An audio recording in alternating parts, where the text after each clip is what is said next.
भगवान शिव के भक्तों में सभी वर्ग के लोग हैं। दैत्य, दानव, राक्षस आदि सभी लोग भगवान शिव की आराधना करते रहे हैं। रावण में राक्षस समाज की प्रवृत्तियां थी और वह राक्षस समाज के लिए ही कार्य करता था। सभी राक्षस जातियां शिव की ही भक्त थी। कहा जाता है कि एक बार रावण जब अपने पुष्पक विमान से यात्रा कर रहा था, उस क्षेत्र के पहाड़ पर शिवजी ध्यानमग्न बैठे थे। शिवजी के गण नंदी ने रावण को रोकते हुए कहा कि इधर से गुजरना सभी के लिए निषिद्ध कर दिया गया है, क्योंकि भगवान तप में मग्न है। रावण को यह सुनकर क्रोध उत्पन्न हुआ। उसने अपना विमान नीचे उतारकर नंदी के समक्ष खड़े होकर नंदी का अपमान किया और फिर जिस पर्वत पर शिव विराजमान थे उसे उठाने लगा। यह देख शिवजी ने अपने पैर के अंगूठे मात्र से पर्वत को दबा दिया। कैलाश पर्वत फिर जहाँ था वहीं अवस्थित हो गया।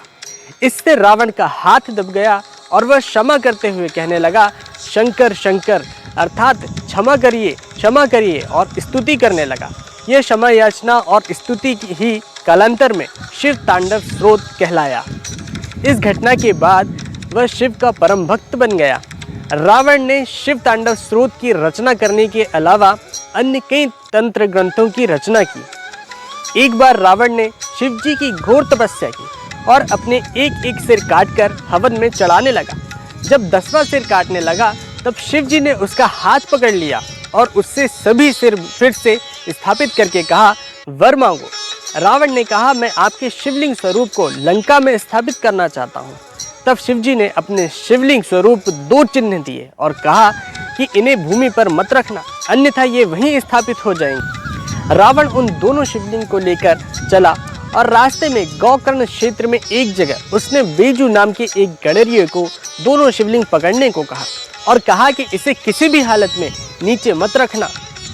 कहते हैं कि भगवान शिव ने अपनी माया से उन दोनों का वजन बढ़ा दिया और गडरिये को शिवलिंग नीचे रखना ही पड़े और वह अपने पशु चराने लगा।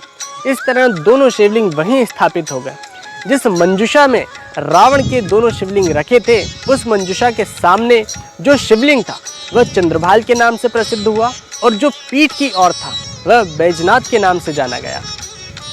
तो बोलो हर हर महादेव।